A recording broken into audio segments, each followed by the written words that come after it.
Hey everybody, this is Amy with AmyFerrellArt, and I thought I would pop on today and do a little impromptu live watercolor painting. Um, I am in Texas, and we have one of our rare snow storms, which we call a snowstorm. Of course, if you live in Texas, you know we're not used to this, or at least in South Central Texas where I live. So everything is pretty much shut down. We have a nice dusting of snow and some ice, so it's kind of dangerous to get out right now. So I thought I would enjoy this day and take advantage of it and do some painting. So I thought, well, why not? I'll just get on and see if anybody pops on, and we can just chat and do some painting. So this is something that I've been working on. I actually have several going right now at one time.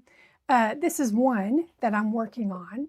It is a just a watercolor. It's a man holding a guitar. My husband is a singer-songwriter.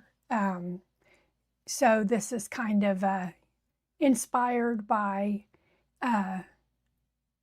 one of the many favorite poses that I like of his when he's holding his guitar, singing a song at a campfire or practicing or whatever. But this is one that I have going. And then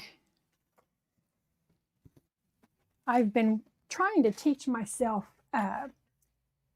portraits. And so this is one beautiful girl with this just beautiful honey brown tone skin. So I've been working on this off and on for a couple of days. I'll do something, let it dry, go do something else, work on another one. So this is also one that I've got going. But today, of course, I started another one. Oh, well, I do have another one. Yes. So I've got this one I've been working on also. It's just some hanging light bulbs and just, you know, a real pretty watercolory background. But so, yeah, this is also another one I've got going. But today, I thought I would continue working on this. This is a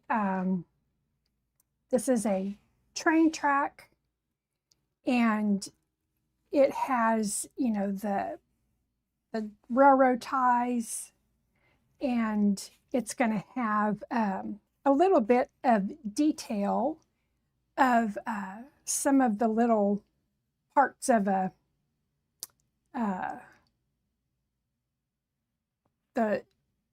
parts that hold the ties together to the tracks, I guess.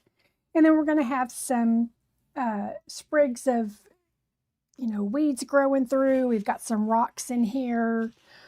And then this is all supposed to be kind of blurred in the background. And then this right here is going to be some in focus.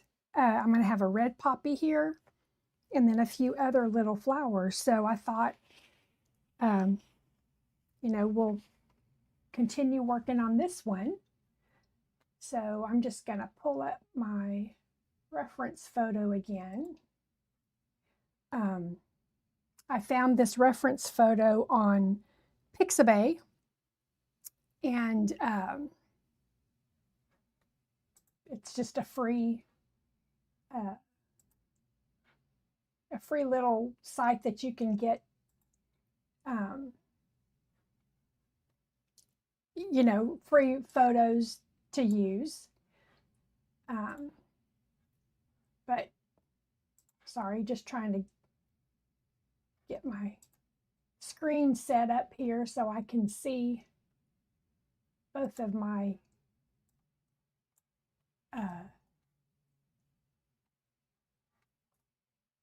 yeah, I guess that'll work.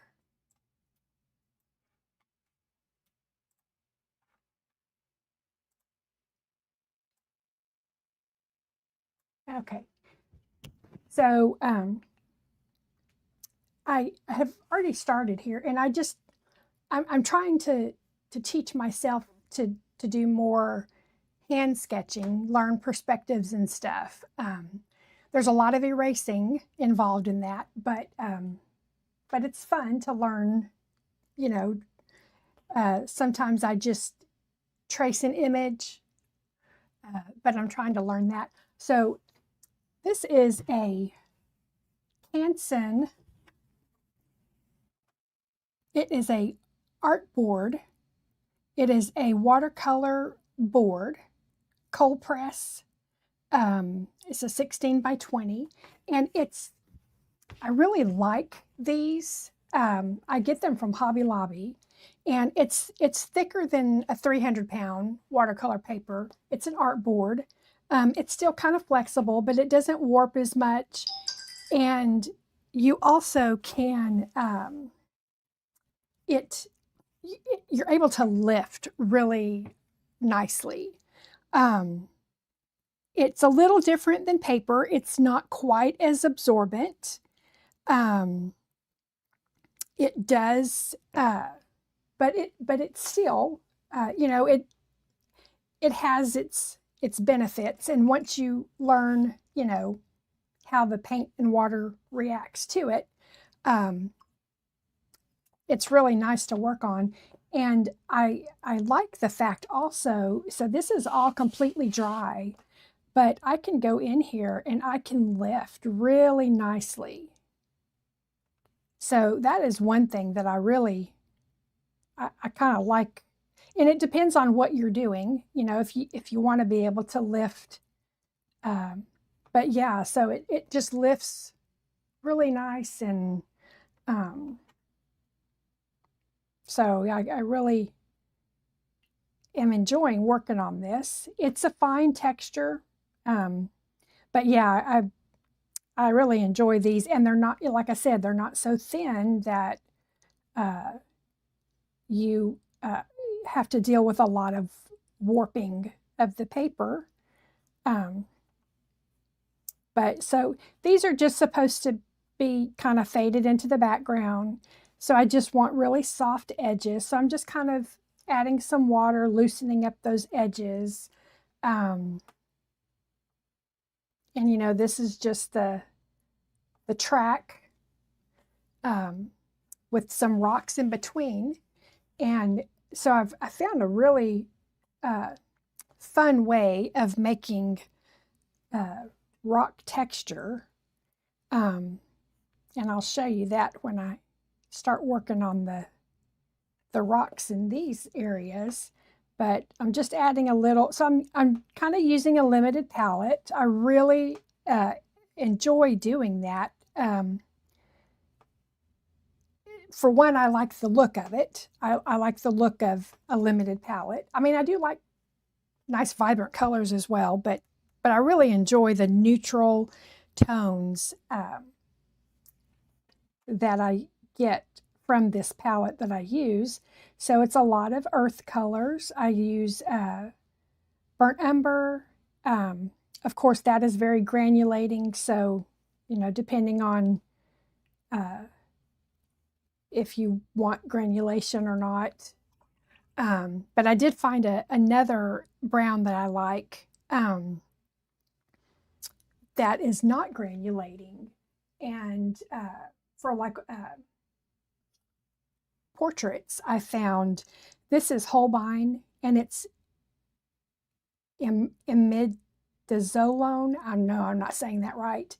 imidazolone brown, and it is not a granulating color. It leans very heavy towards the deep red, but if you mix a little bit of like a yellow ochre or some sort of yellow, then it kind of tones down the redness of it. So I really like it, and I like to mix it with indigo. That makes a very pretty deep color. So, and then I use a little bit of raw sienna, which is the color I'm applying right now.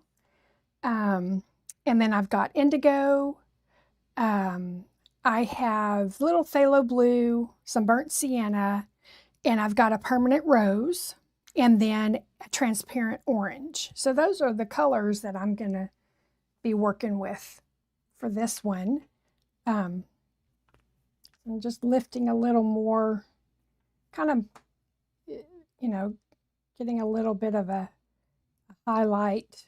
Of course, this is all supposed to be kind of fuzzy in the background, so you know, you don't want a whole lot of detail, so, but it's just some suggestions.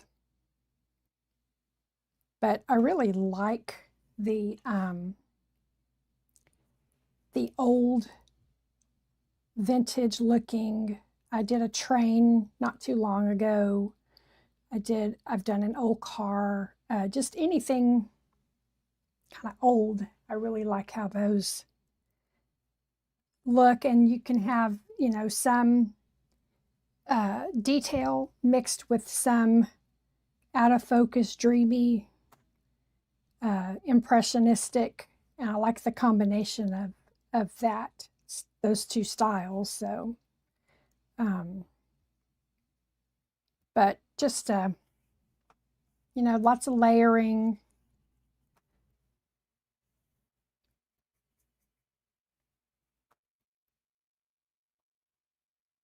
But most important is the getting my proportions right. And I know when you're doing, you know, you need to have a vanishing point. I don't necessarily have one. I mean, it does come somewhat smaller, but so it might not be exactly right, but I think it looks good. So, and of course you just have to kind of go back in and reinforce some of the darks. This is just the bottom of the train track here up against whatever these things are. It's something that's holding the railroad ties to the train tracks. I'm assuming that's what that is. So if anybody knows the term for that, you can leave it in the comments. I always like learning, you know, what things are called, especially like with animals. You know, I was painting a penguin.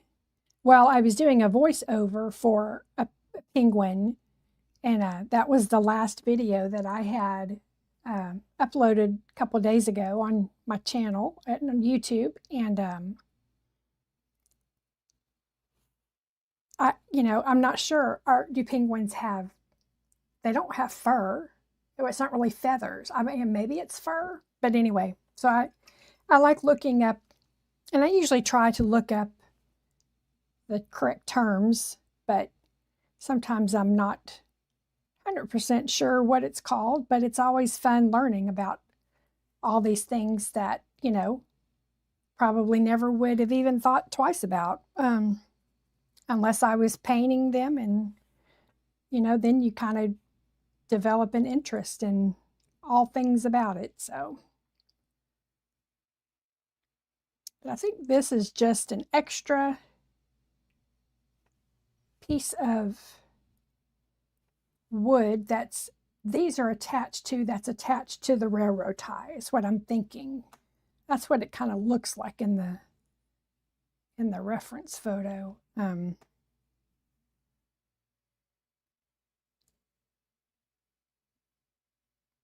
least that's what I'll stick to. Of course, you know, this is a painting. This is all my interpretation. And that's the beauty of painting, is that, you know, it's everybody's interpretation is going to be slightly different. And that's what makes it so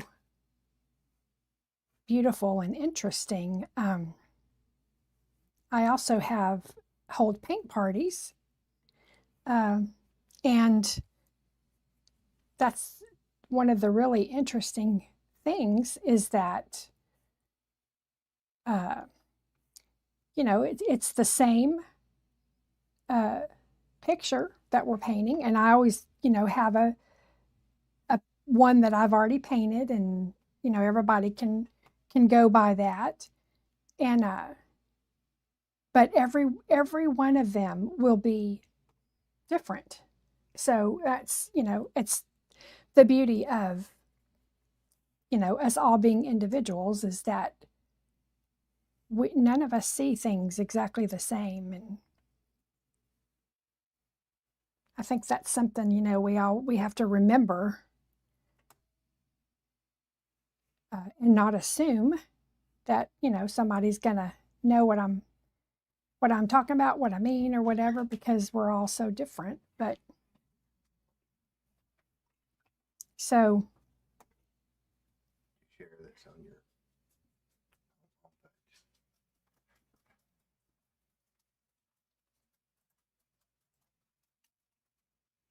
so we're just making sure I'm sharing this. You sharing it on your page, but not your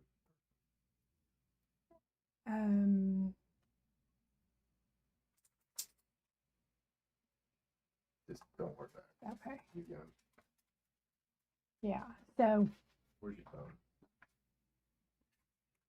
my husband's getting me all set up. I want to make sure we're sharing everywhere we need to be sharing. So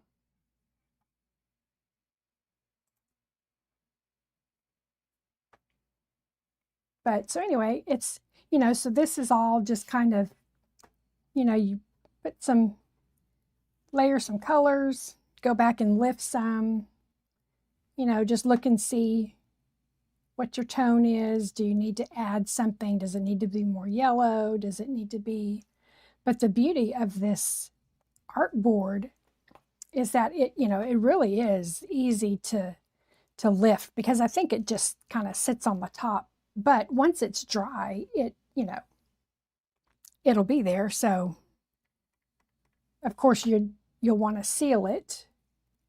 I like using Dorland's wax to seal my watercolors. After it dries and you buff it, it has such a beautiful, it's not satiny, it's not shiny, but it's just a really pretty sheen that it gives it. And then it protects it. It's waterproof. And I've been framing a lot of my work, but I really want, I mean, I have mounted a few, but that is something that I want to do more of. I really like the look of, you know, it mounted without glass. Of course, for one, glass causes a glare. But I did a painting a couple of days ago, and it was just a very simple white background. It had Jesus walking away with a lamb walking with him. And when I framed it, and took a photo of it with the frame, of course, you know, there's a glare, but it cast a shadow of like the image of Jesus and the lamb. But it was such a neat cast shadow. But anyway, so yes, will get glare from um, from a glass in your frame, which sometimes that can cause a problem. But in this case, it ended up making a really cool effect. But so, but I'm just reinforcing a few of these darker areas. So I'm going to let this all dry. I'm not going to mess with that anymore till it dries. So now I'm going to start working on the rocks here. I'm going to put, so this is a railroad tie. I'm going to put the dark border here that goes with this one, and then we'll put the rocks in. So I like to use indigo and burnt sienna. Makes a very, very pretty, very dark color. I'm just putting it right up where the bottom of that the track meets the railroad tie or the gravel. And I do have a piece of grass here, so I am going to have to be somewhat careful and try to go around it, although we can lift out fairly easy. So if I can't preserve the white of it, I'm not going to worry too much because I will be able to lift it out enough. And of course it will be like a greenish brownish color. So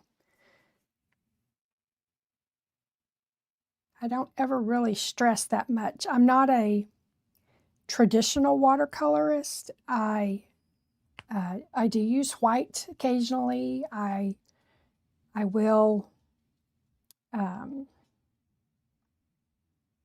use bleed-proof white or white gouache, or so I'm not opposed to doing that. I try to save the white of the paper because, of course, it,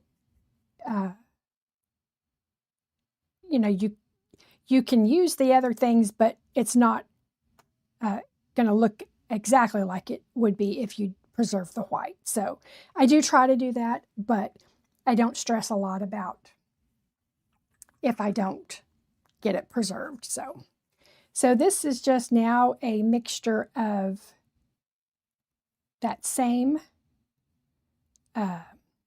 indigo and burnt sienna, and I'm going to add a little brown, and I'm just kind of, haphazardly painting it in there.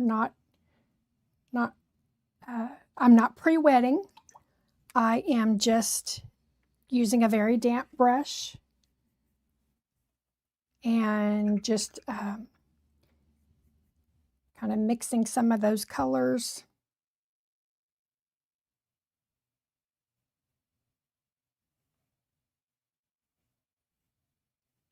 Kind of trying to keep the darks to the edges. Little lighter also.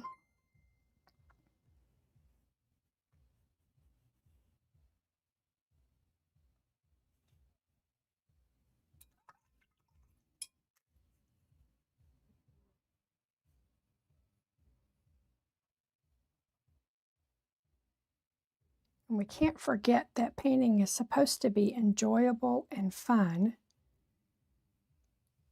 So while we're painting and learning techniques and all, we have to remember also that it's okay, it's just paint. If it didn't turn out exactly like you hoped, it is not going to be that big of a deal. You learn from it. You learn what you didn't like about it. You learn what you did like about it.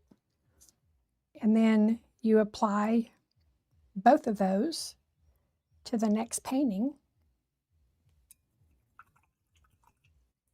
Okay, so now this is what I do. I get a paper towel and I just kind of, make like a little point. And I'm just going to try to do some random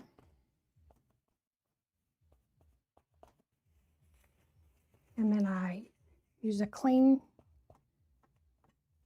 and then go back in certain areas. And now I will take a water-only brush and I will start shaping the rocks a little more. Try to give them a bit of random look.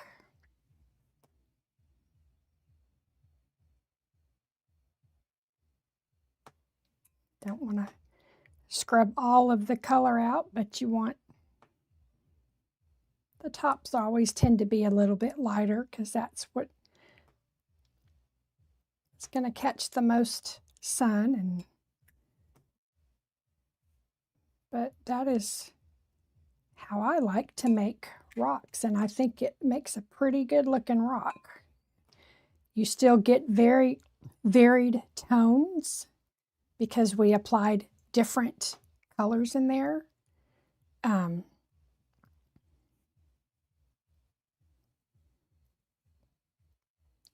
I think that looks more natural than if I went in and tried to paint each individual rock.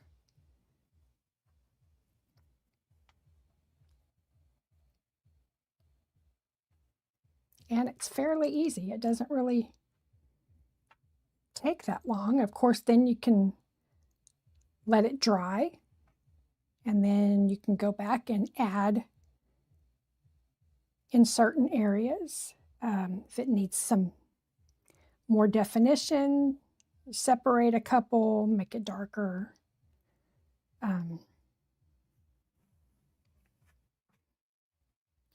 But so I'm gonna just let that dry for now, and then we will continue down.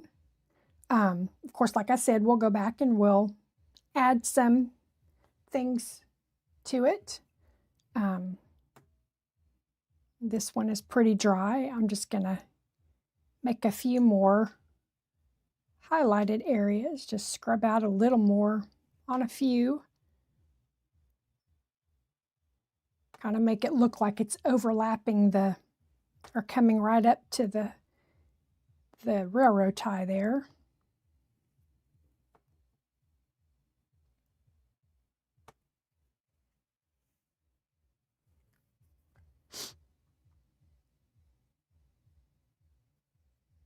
Okay, so now I'm going to start working on this one.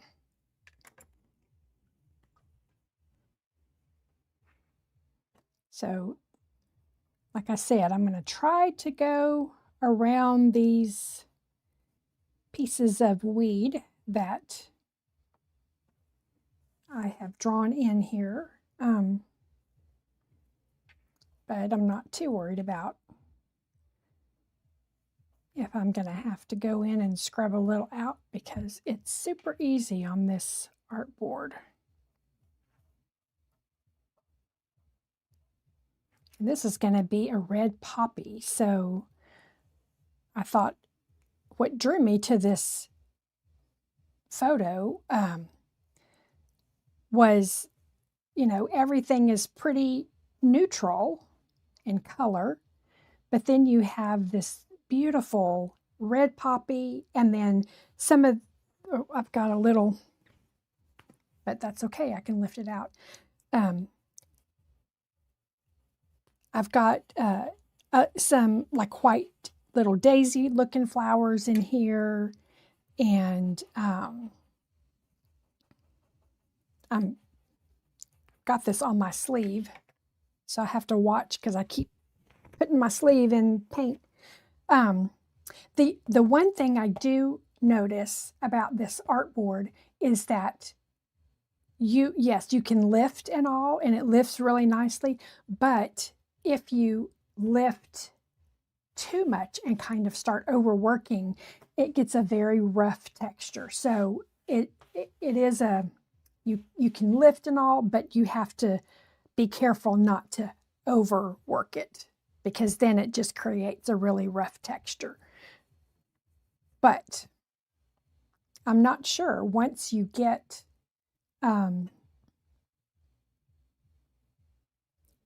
okay, so I'm losing what I'm doing here. We're going to work on this board first. But once you get, once you put the wax on, I'm not sure, it might soften that rough texture, but of course, it's not visible unless you're right up close to it, inspecting it, and I don't think most people are going to do that. They're going to have it hanging on the wall, enjoying it, and because art is supposed to be viewed from 6 to 8 feet away. So that's why some of the impressionistic art is, so pretty, because up close you're thinking, okay, well, what is that? But when you look at it from a distance where you're supposed to be looking at it from, it makes perfect sense. And I have also found that if I, I'm sitting here painting this, well, I've got a very close-up view. So I will take a break, take a picture of it, and look at it from my phone, looking at it from that different perspective, and then I can tell. So a lot of times I will have, 20 pictures on my phone of the same painting at various stages, just trying to see what does it need, how does it look. Of course I go and delete them, but it's funny because I'll look at my phone and I'll see all these pictures, and it's like, yes, it just is such a better way to view the progress.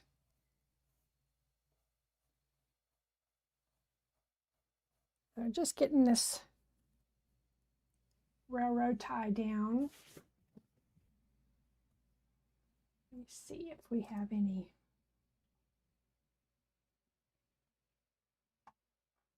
Not sure if I have anybody watching. I didn't announce that I was gonna. Hey Kelly, hi, thank you. Thanks for joining. Yeah, I didn't announce that I was gonna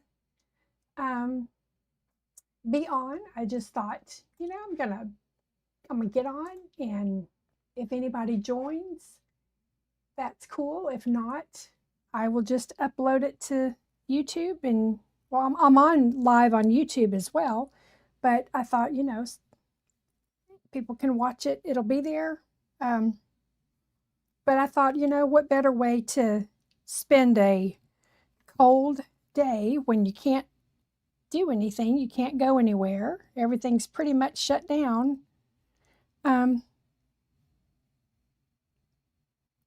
Take advantage of it and do some painting and chat with a few people. Yeah, I put a video earlier on of the view I have from my art studio outside. So I've got 2 bird feeders. I've got one that my husband gave me for Christmas. It's captures videos of birds that come up, and it will tell you what species the bird is and everything. It's really cool. I love it. And I have 2. I have a male and a female cardinal. And right now I'm looking out my window. The female is eating and the male's sitting up in the tree, I guess waiting for his turn. Or he's protecting her while she's eating. But anyway, I've named her Martha and he's Joe. So Joe and Martha come twice a day. They come in the morning and in the evening and eat. And then I have a bunch of these little chickadee birds, I think is what they are. And so, some of them are really mean. This morning I was watching, there was one in particular, he was fighting the others. He didn't want them getting close. He was wanting to eat in peace, I guess. So I had a good time watching those birds this morning. So I took a little video of that and put that on YouTube. So it's available if anybody wants to go look at it. And then we had our the roosters from down the street. They come visit us every day. And there's 2 roosters and a hen, although the hen didn't come this morning. It was just the 2 roosters, but they'll come in our yard, and I guess they eat the bird seed that the birds drop and peck around in our yard for a while. And so it was quite the entertainment that I had going on this morning, watching all these birds. And you'd think it's cold and they're not going to want to be out there, but it was busy in our yard. It still is. I mean, they're just everywhere. They're flying around, and there's standing room only. I guess there's like a reservation list. We need to have one because there won't be enough spots for the birds to stand, and they'll come and there's not a spot, so then they go down to the ground. And anyway, it's so fun to watch them. But I've got that right outside my art studio, so it's such a nice relaxing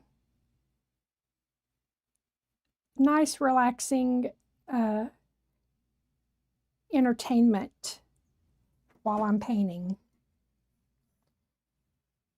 And I keep saying that I've been looking for a new chair.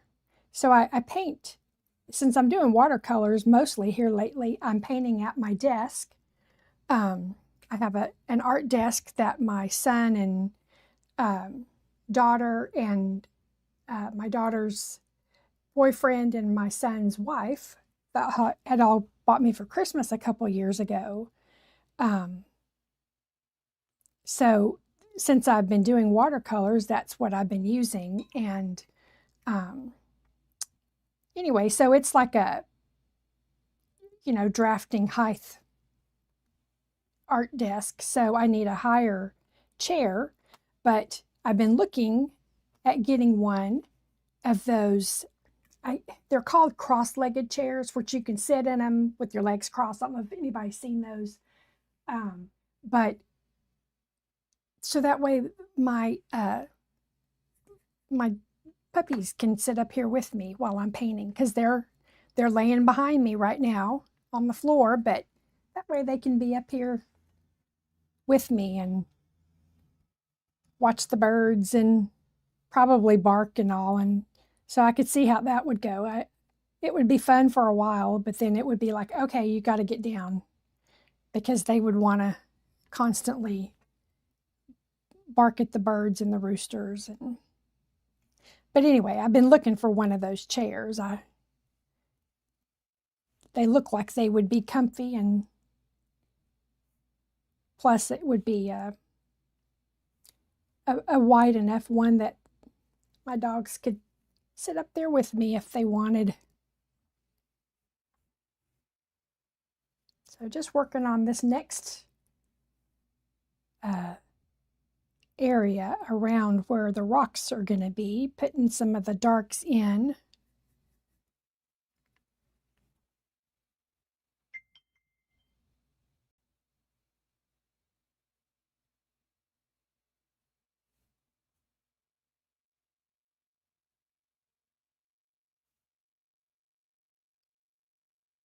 I love painting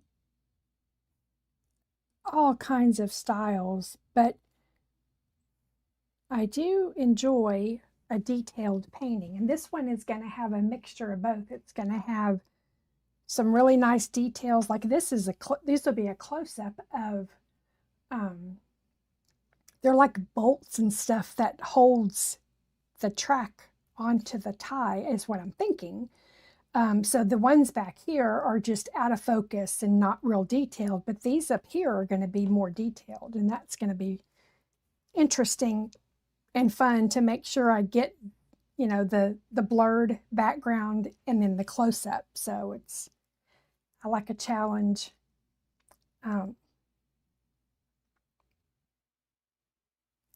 So now I'm going to add the different colors for the rocks.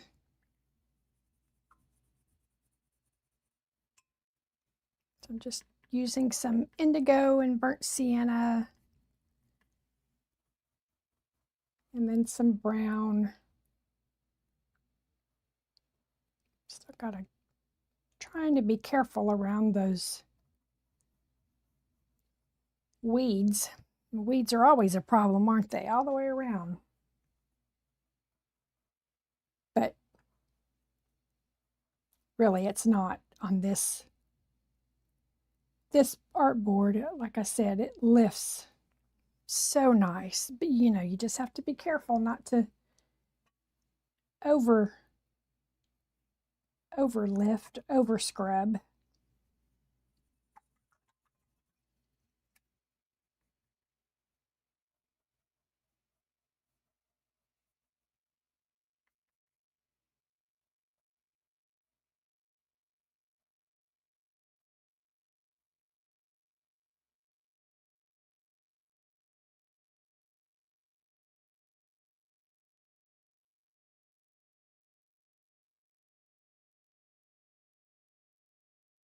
I hope everybody's not been affected too bad with the weather, and you're able to stay warm and you haven't lost electricity, and I hope it's going to be just a nice, peaceful, cold day for everybody.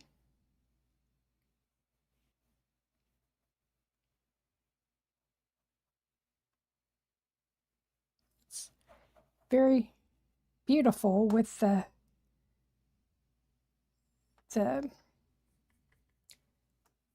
white dusting on the, with some of the grass still peeking through. And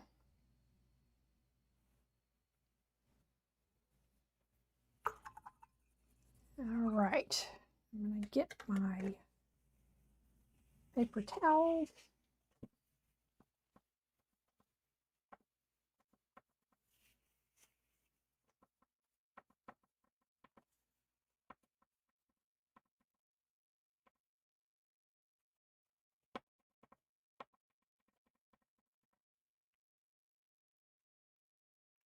And now we'll get our water brush and scrub out a little more rock detail.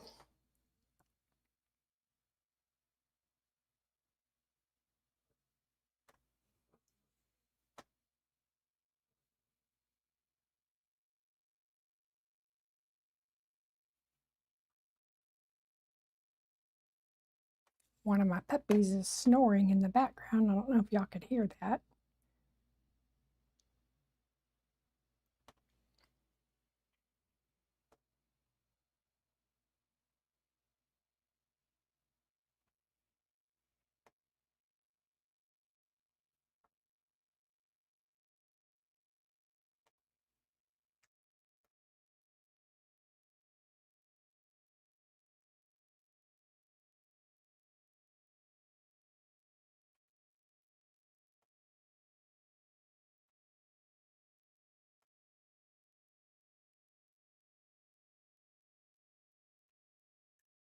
I went into work, my day job, yesterday.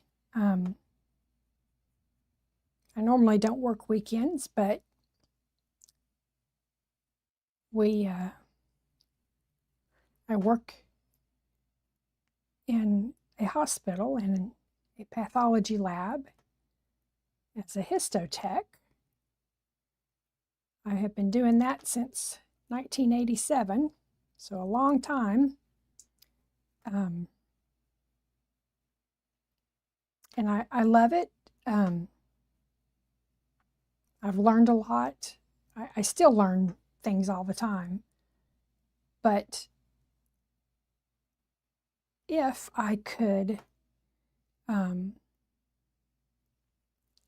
make enough income selling my art, or, doing the paint parties or whatever, it's kind of what I would like to do in this stage of my life. I would welcome the change. And, I've never, my whole life, I never really had a hobby or anything. And my youngest um,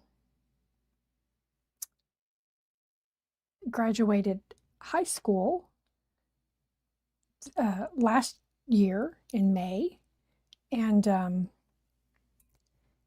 so, pretty soon when he's got his life situated and knows what he wants to do and has moved out and all, which I'm not in any rush for at all. But, I've got to thinking, well, I don't know, what am I going to do? My husband was able to retire early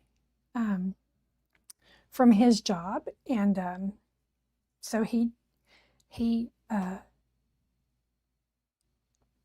before he retired, at his day job, he was able to travel the world with work. So, but he also is a singer-songwriter, and he enjoys going to, music events and all. And so and I enjoy music too. But, I'm thinking, well, instances where I can't really go with him, I don't know, what do I like to do? What is my hobby? Anyway, it got me to thinking, what do I like to do? I don't know. I've never thought about it. I was busy doing, life and kids and all that. So just never really thought about it. But a couple years ago, I started doing some crafting, and quickly realized that it was the painting portion of the crafting that I liked the most. So didn't take long for me to transition from doing crafts to painting. So I do sell, have an Etsy store I sell in, just AmyFerrellArt. And I am trying to get my YouTube channel going. There's so many options to pick from and so much talent. And I watch, I'm self-taught. I watch videos all the time. That's how I learn. So, not real sure. I don't have anything different or unique to offer, but it is, something that I enjoy doing. It's kind of like, I guess kind of like a paint party-ish. Thought about doing some online paint parties. Just haven't scheduled any yet. So if that's something that you would be interested in, leave me a comment and let me know, and we could do like a Zoom paint party.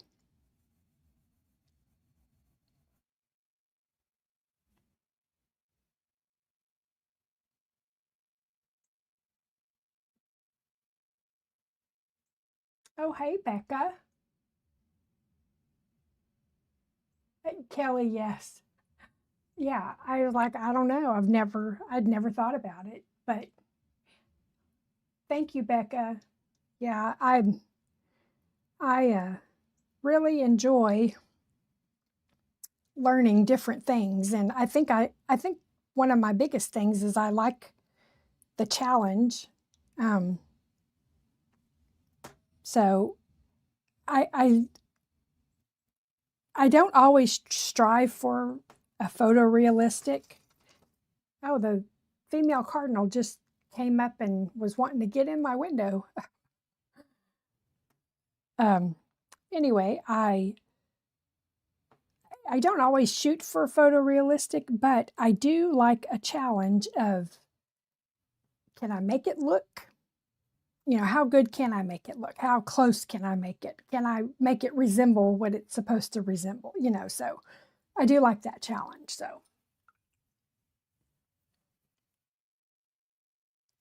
So I think I'll go ahead and get this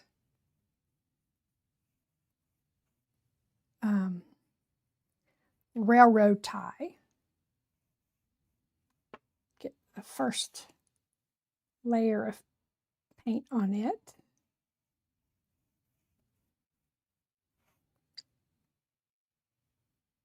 Just have to stop there for a second and make sure, yes, I've got rock. So this is a railroad tie.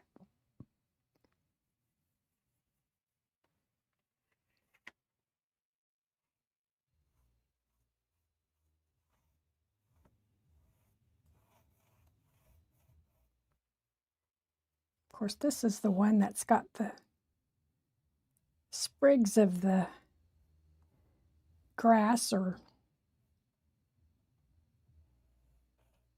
weeds or whatever it is growing out of it. So that'll be fun to make sure we make it look like it's growing from in between the cracks of the wood on the railroad tie.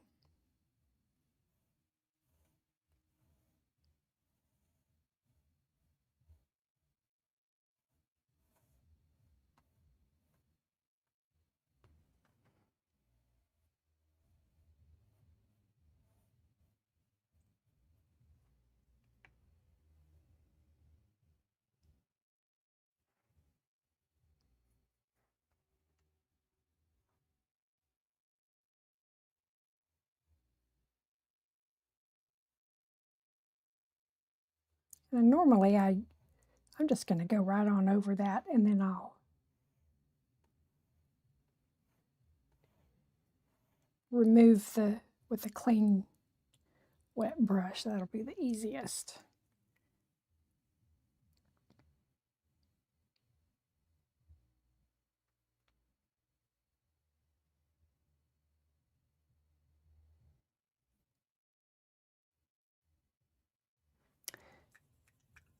I had bought some inexpensive white towels on Amazon, and I just put one under I saw another painter do it, and I thought that is such a good idea, because I used to have just like a towel over on the side that I would use to, wipe my water off or paint or whatever.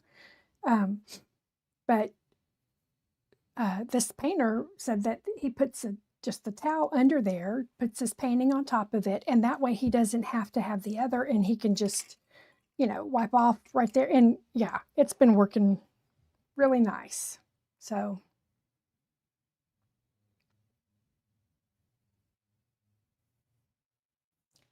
let's see. I'm going to do these rocks now.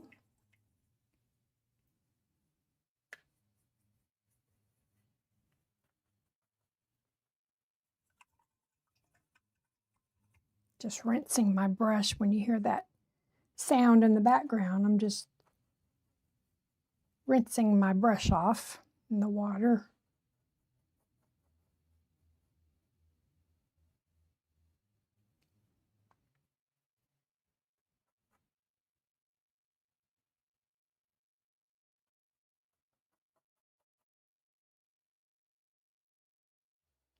Just go slower around these edges.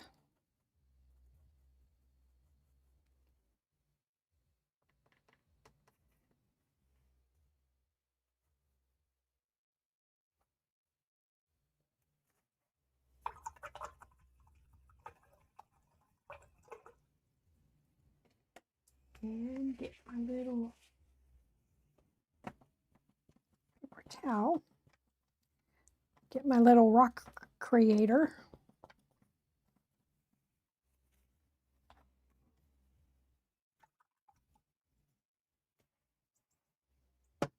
Oh, bird just flew into the window again. And my window, it's not like it's so sparkly clean. I'm not sure why they keep flying into the window.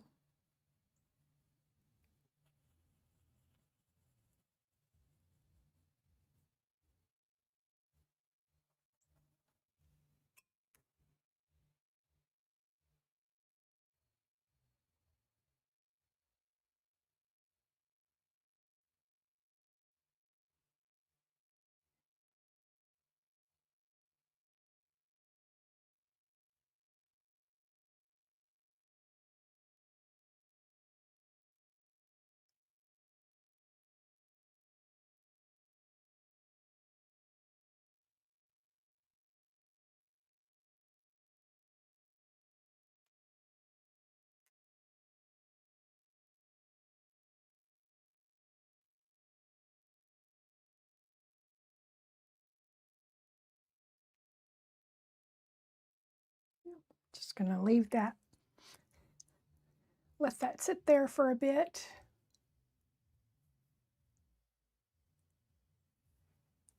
Maybe I'll do a little more of a bluer. This is, although no two railroad tie is going to be the same color, but just don't want it to stand out more so than another.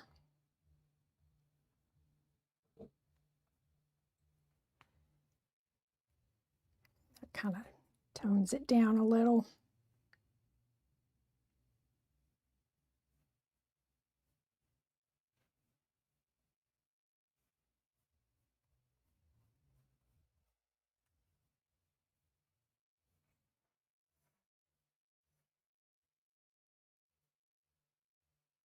So maybe we'll kind of work on these sprigs of grass here. Let's get a little green in here for a pop of a different color. Just lightening with some clean water, kind of very little pressure at the top, so it kind of comes to more of a natural point.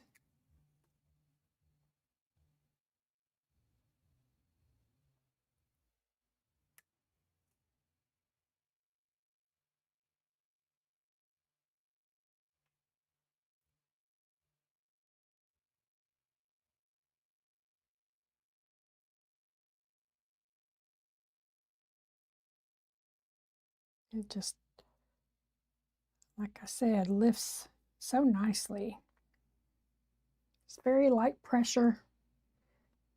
So I'm just going to mix some yellow and blue. Just make a pretty green. I'm going to add a little brown to it. I don't want it to be too green.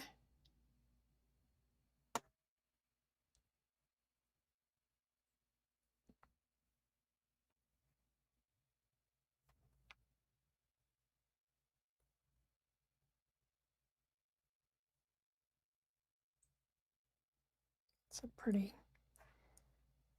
pretty green.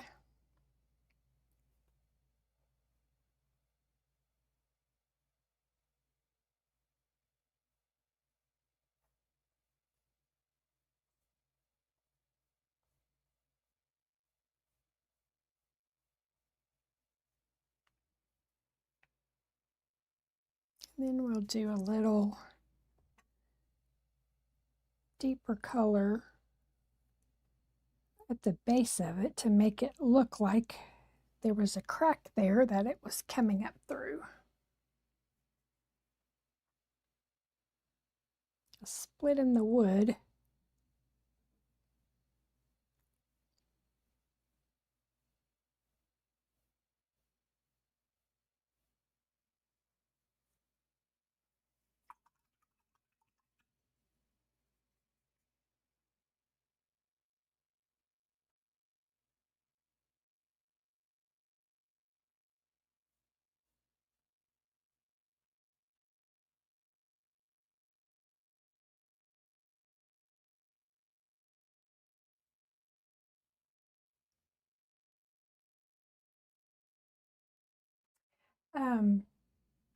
Kelly, I like uh, Daniel Smith for the most part. I use a lot of Daniel Smith. I do like. Uh, there's several that I like, but Daniel Smith is easy to get. I can get it on Amazon, and it's has really nice colors. I have ordered a few other brands that A Gallo is one that I like. Uh, Holbein is another one that I like. And I also like, I ordered some, I think it's called Sennelier or something like that. So they all have like different binders in them. But like Sennelier has, um, it's a honey binder. So it doesn't get as hard on your palette. And I've noticed, I don't know if it's just because of our weather or humidity or what it is, but I noticed that, on my palette, just like overnight, it will become rock hard. So, you just have to uh, add water and, let the paint soften again. Um, but I thought, I'll try these um, others and just kind of see if it makes much of a difference. And I have been trying not to buy too many odd colors. I try to just get, uh, the basic ones that I know that I can mix a bunch of different colors with. So I have been trying to do more mixing on my own and not, uh, you know, that way it kind of keeps the cost down. I'm not buying a whole bunch, and I'm learning, and it also creates harmony. Um, so I really enjoy, that aspect of it, of mixing my own. I'm just kind of lifting a little so it's not so flat in one color, just kind of with some water. I added a little yellow in this one, just kind of, where the sun would be making a highlight where the sun would hit it, or the light on the ends mostly, and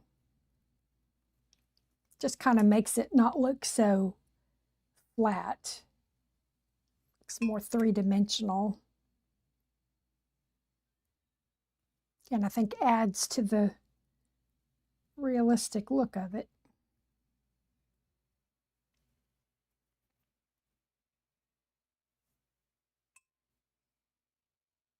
Of course, I like I like all kinds of painting. Sometimes it's bad because, if I had one style, oh, yes, thank you. Um, if I had one style, it would be not as many options. And, because when you like everything, it's sometimes hard to choose, uh, what I want to paint. But um, I like the whimsical, fun, illustrated look. I like the realistic look. I like the abstract look. I love I love it all. So I'll go through phases and uh, get on an illustrative kick for a while, and then I'll want to paint more realistic. And well, I think it can be good because then you don't burn yourself out on the same thing. But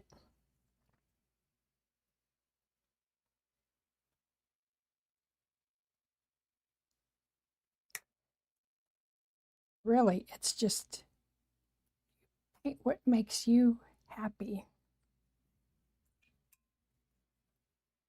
So now I want to do the poppy. I want to work on that a little bit to get some of that beautiful red in there. I'm going to just go ahead and wet this whole poppy first. I haven't been pre-wetting the areas, but this one I think I will. So I'm going to use permanent rose and a transparent orange mixture. I'm going to put the deepest color closer to the middle.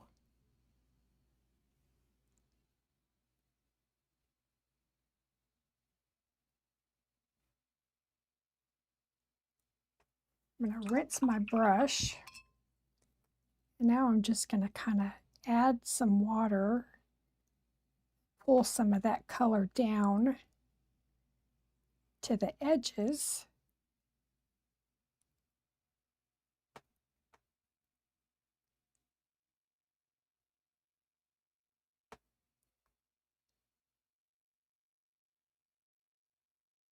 And it automatically gives you that beautiful soft blended look.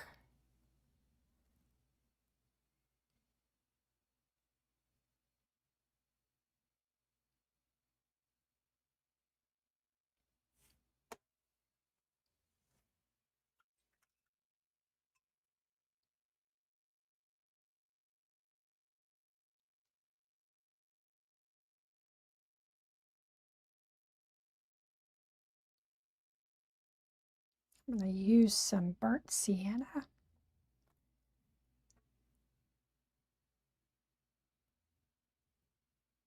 Right in the middle of this center portion. I think I'll do some brown as well. This is a transparent brown oxide.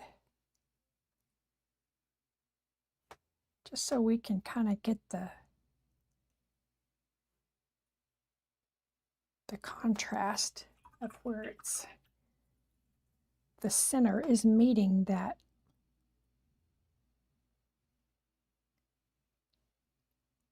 like the center bud is sitting inside those petals. Just kind of pulling down a little bit of that darker color.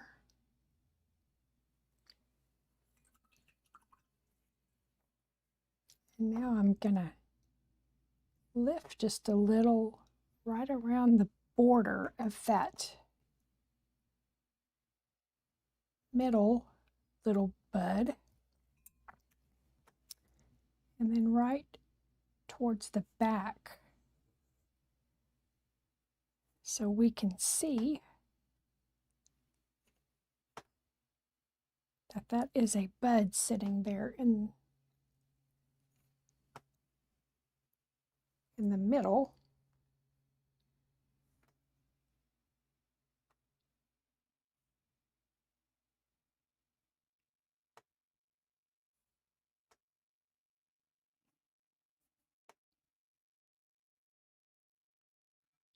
And you just keep adjusting your colors.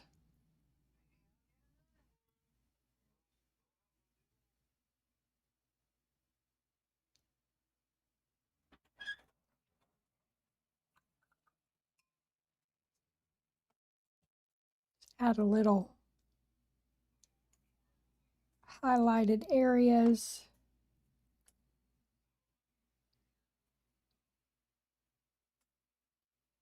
So I just kind of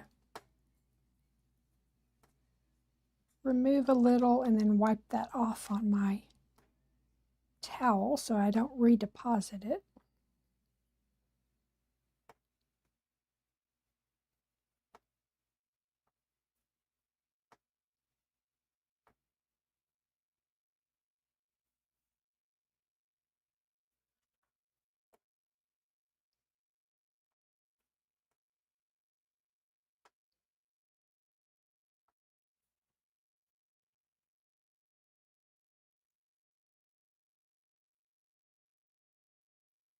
And I'm going to drop in a little more of the permanent rose.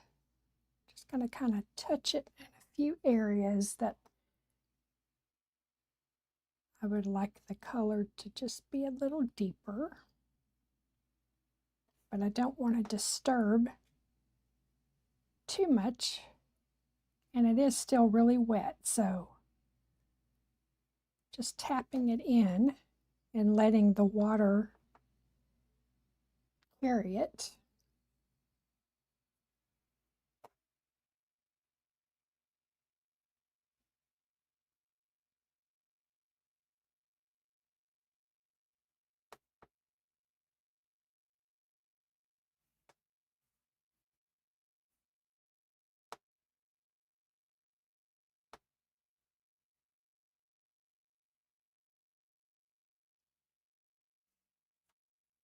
And I think I'll let that sit for just a bit.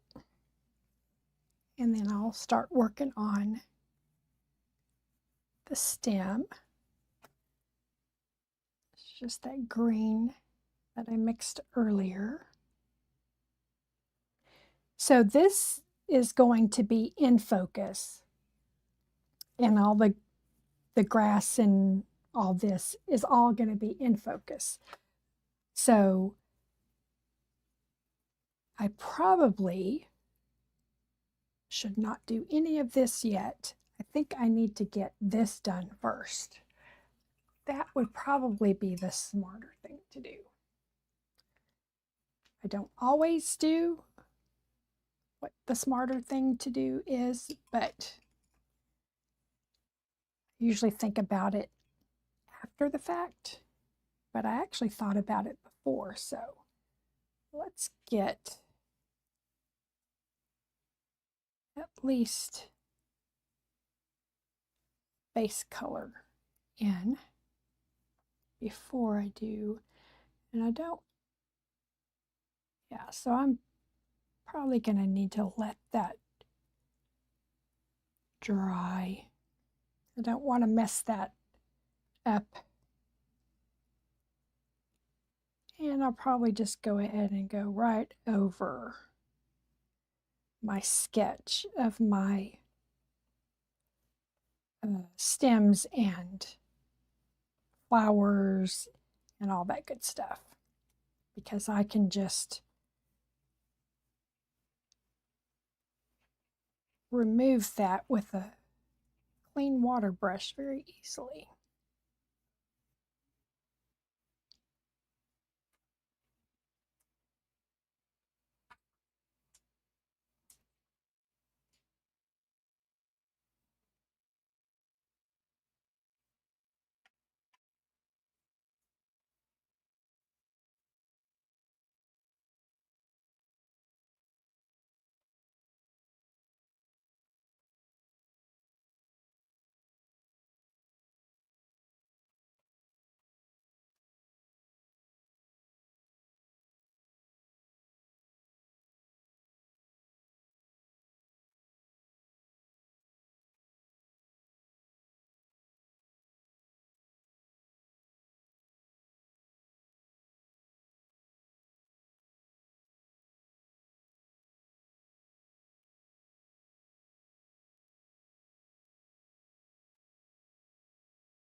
And I do have found that for certain things, one long stroke really helps it to look better than, because you'd be able to see the choppy strokes if I didn't go back and smooth it with the one stroke. So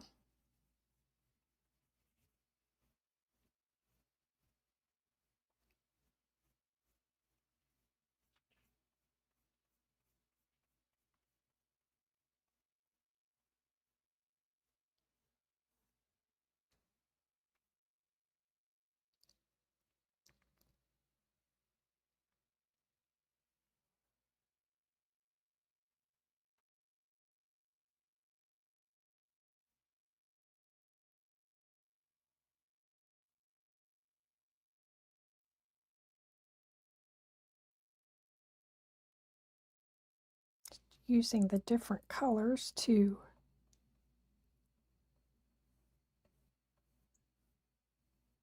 show the different levels. There's like the little top part of the track, and then right underneath it there's a darker area. I'm just checking out my reference photo to make sure I don't, off the top of my head, I do not have the exact structure that a train track should be, so I'm having to refer to my reference photo to make sure I've got it somewhat the way it should be.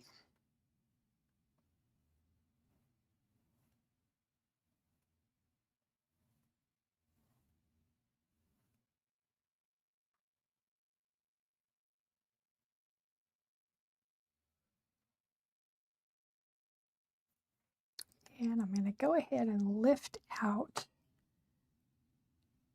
some of this before I lose too much of my drawing. These are those bolts that we will do in a little more detail, so I don't want to lose all of my sketch.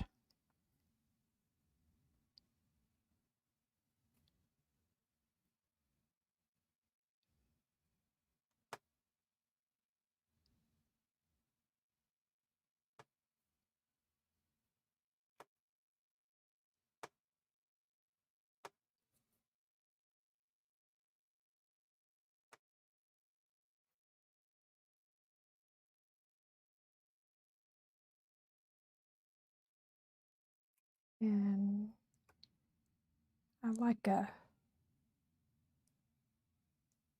phthalo blue for this top here, and then I remove some of the color, but it leaves behind just enough to give me that glow that you kind of get from the very top of that railroad track.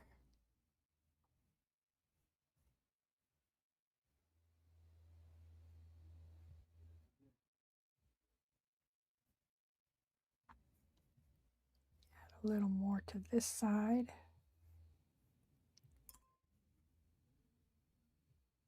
Sometimes I jump around because I'll see a certain color I'm working with. I'll think, oh yeah, I need that over here.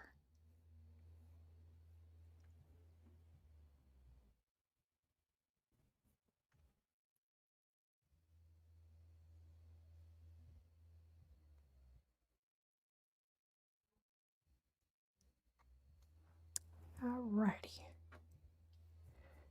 Go ahead and get that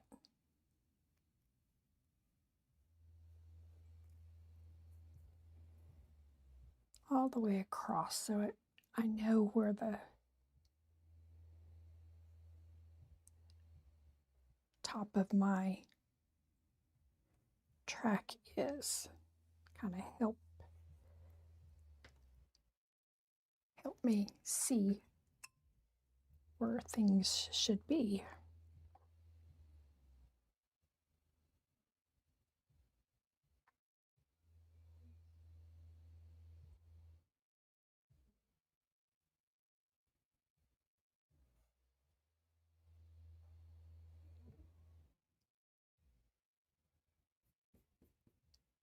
And I'm just gonna get some clean water and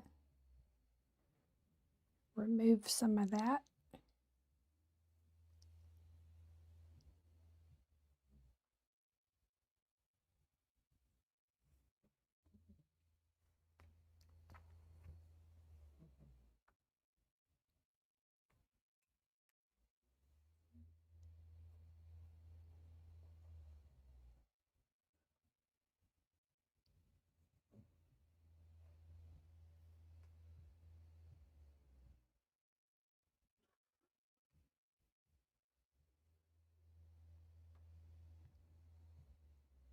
All right.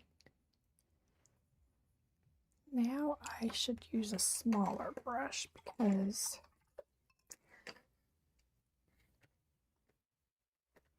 I've got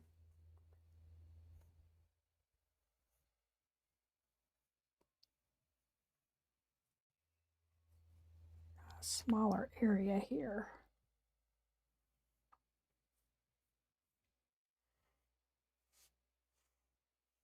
So that would make sense, right?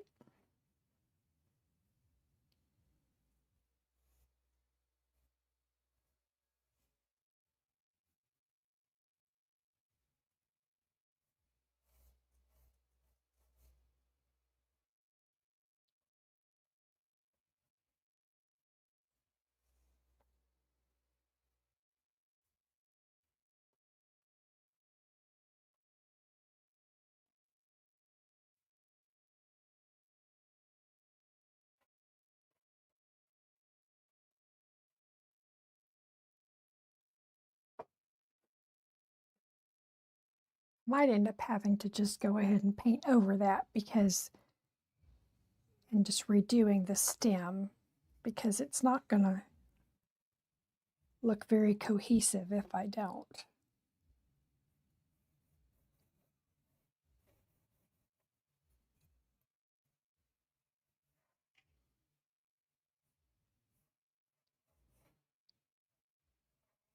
But that's the beauty of this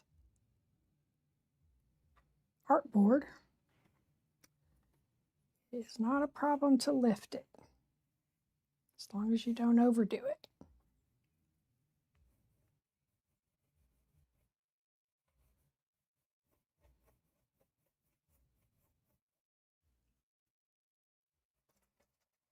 Yep, I had Joe, the male cardinal, just tried to get in my window.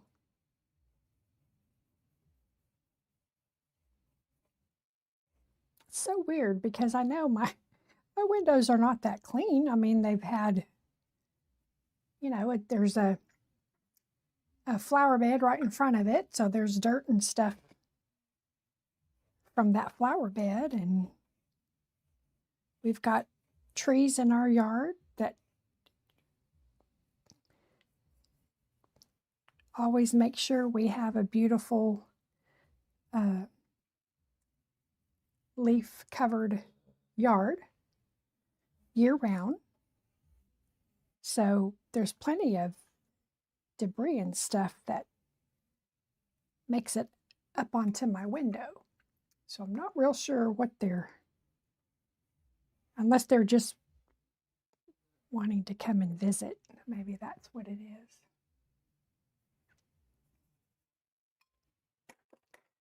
So I'm going to go ahead and use this bigger one for down here.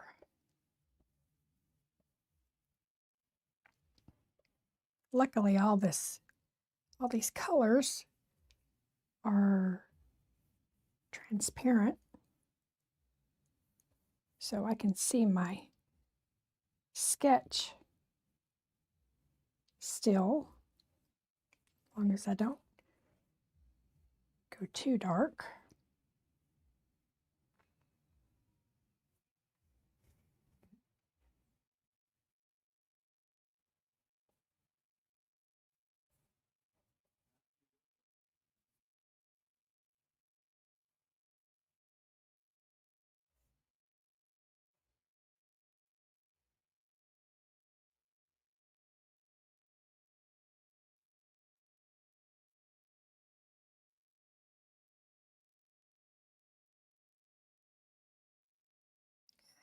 We've got a railroad tie here. Go ahead and get a deeper color on.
I need to angle.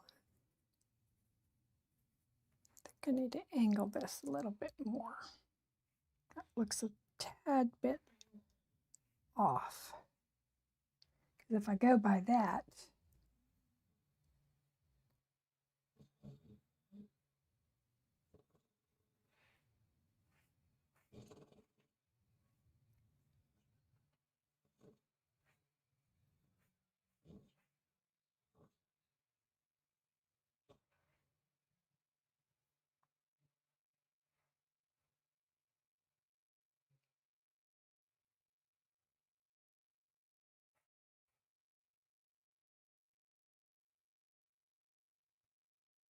never too late to adjust.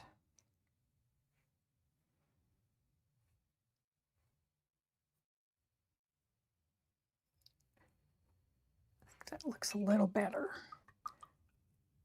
So then we'll just remove some of this.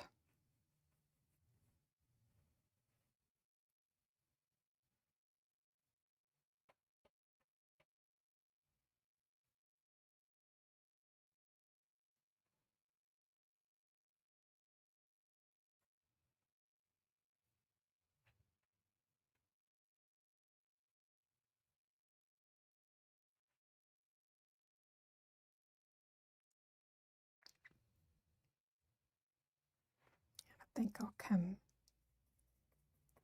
back down just a bit.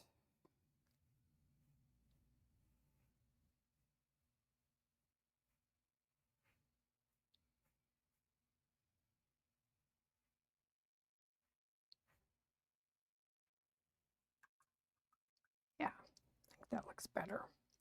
Sometimes it takes just a minute. And this is just proof that even though you've already got paint on there,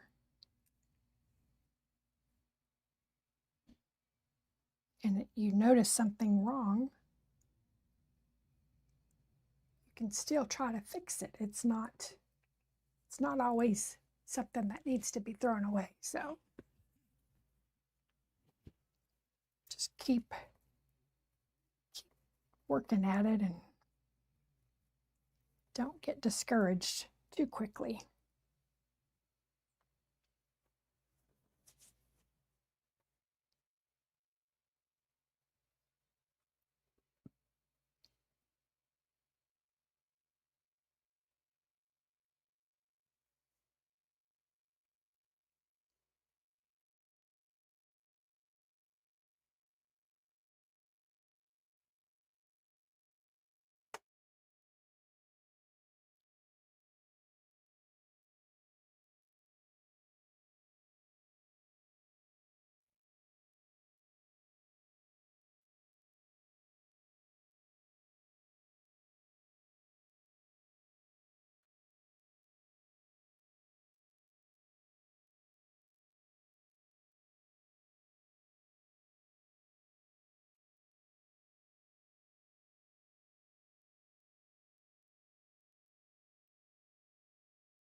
So excuse me, I will probably stop here.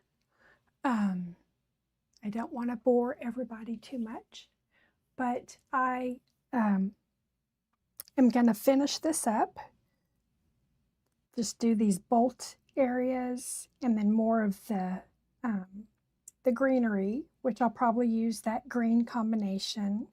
I'll probably have some little white flowers, like some little daisies with some little yellow centers, kind of down in here and over here. And then I'll do probably a mixture of some dark greens and lighter greens for a background just to kind of look like, there's trees and all in the distance.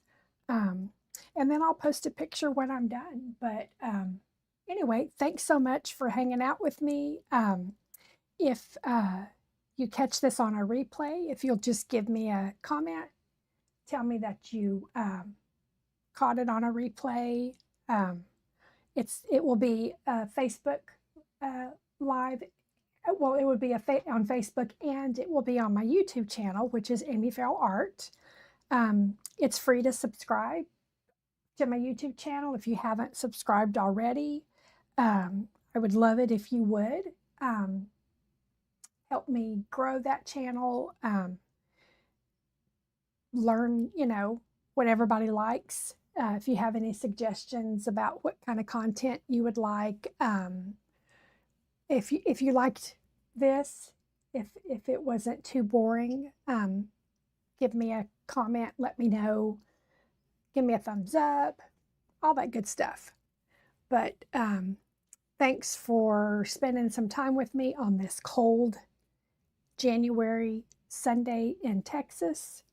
And I'll probably go stretch my legs for a minute, and then grab a drink, maybe make a little lunch. I'm sure my husband's getting hungry. And then I'll come back and get this one finished and maybe try to finish one of my others. But, oh, thank you, Kelly. Yeah, it can be intimidating looking at a white page, but, sitting there sketching it helps, because then you kind of get a really good idea. Plus, referring back to the reference photo and all really helps. I don't know, maybe one of these days I can just pull something out of memory, but, I don't know the exact structure or anatomy of objects or animals or birds or whatever. So I do have to have a reference photo to refer to. But anyway, thanks again for spending some time with me, and I hope everybody stays safe and warm. Don't get out if you don't have to, and enjoy your quiet day at home.